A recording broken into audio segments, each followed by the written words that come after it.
It's the most tremendous cliche. People are revolutionary when they're young and they're conservative and religious when they're older. I just did the normal thing. The thing you ought to be asking is why almost all Western societies are stuffed by people in their 60s who wear jeans, go to Rolling Stones concerts and are radicals. It's very, very odd.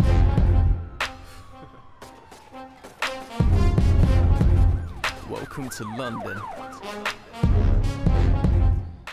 I hate professional football. I think it's the most extraordinary exhibition of stupidity, bad manners, cheating, bad acting, accompanied often by a great deal of drunken violence. I don't see what the fuss is about it, but that is a curious thing about it. Why is it that in so much of the modern world, the spectacle of 22 men chasing a bladder around a field has become the focus of a cult? You go to Burma and people come up to you in the street and say, Manchester United, as if it mattered to you, and I have to disappoint you. That's the global power of it. It's an absolute bafflement unless there is some explanation of this beyond the rational. I think it's a sort of pagan cult. Yeah, take time if a man want to try me. No time. Usain Bolt when I run up on stage, I pick up the mic and it's reload time. Peter Hitchens, I've interviewed quite a few outers today who said although of course they wanted to win, they thought they would win, they were still really, really shocked. You less shocked, it seems to me, from what I've been reading. I've thought for several weeks that it would be an outvote. Don't rap because I'm trying to get a deal. I'm still out here trying to eat a meal. I spend whole nights lurking in the field. We have a moral obligation to help the Libyan people out, and we must do what we can. Yeah. I'm not too keen on ground troops, but it should be an option. Well, you're the right age. Off you go, sign up. Trap in a bando, rude boy, but your jeans are cargo. You still moving cues, but you try to diss me, go country. If Al Gore really believed what he said, he'd never leave his home, because he wouldn't dare. He'd be convinced that every time he got into a plane, he'd be contributing to the end of the world. But does he stay at home? No, he won't stay at home for a moment. He's constantly jetting around the world telling us to stop getting into aeroplanes. Them man know that my gun's cocked. Big free video on my hip, back out, then I bust shots. If you got drop money, then I take the whole lot. Would more hugging make Britain better? Hitchens, I've known you for many years. I read your column avidly. I think you need a hug. We've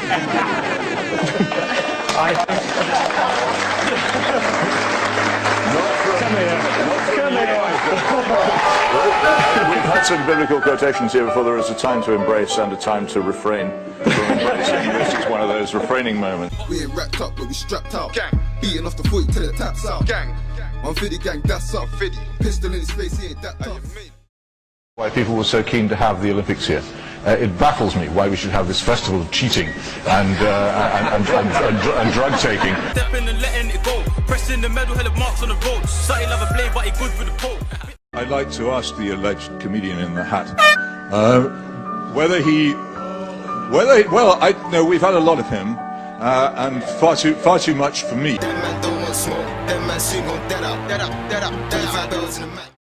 Entirely self-appointed group of people who decide to clutter up a very beautiful public space in the heart of our capital should be treated with such exaggerated respect.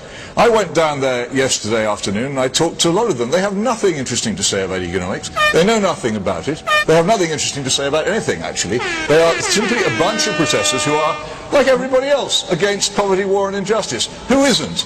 Why should we treat them with such seriousness? I just want cash. I said don't get caught in the smoke, don't get caught, don't slip. Niggas them love complete. You don't want me to pass this test?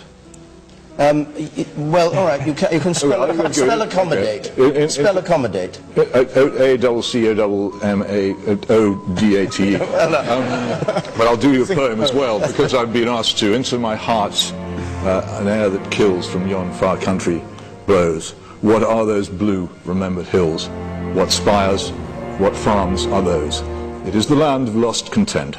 I see it shining plain, those happy highways where I went and cannot come again. And I'm very pleased. I'm very pleased that my head is full of things like that, and also lots of hymns which I remember, and I feel very sorry for anybody who hasn't had the chance to learn them. And I think it is a great condemnation of our school system that so few people, and particularly only those whose parents are rich, can actually afford to have their children taught things like that and have their minds furnished with beauty for the remainder of their lives. And to pour scorn on it and to say that it is unimportant is to declare yourself a spiritual desert. Of course people need these things, and what's more, they're a profound part of being British. If you don't know the literature and the poetry and the music of your own country, then you aren't really fully conversant with its history or its character. You've lost touch with what your ancestors knew, and you won't be able to pass it on to your own children and grandchildren.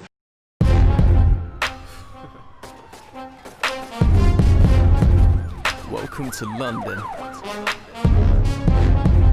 This is what's going on round here.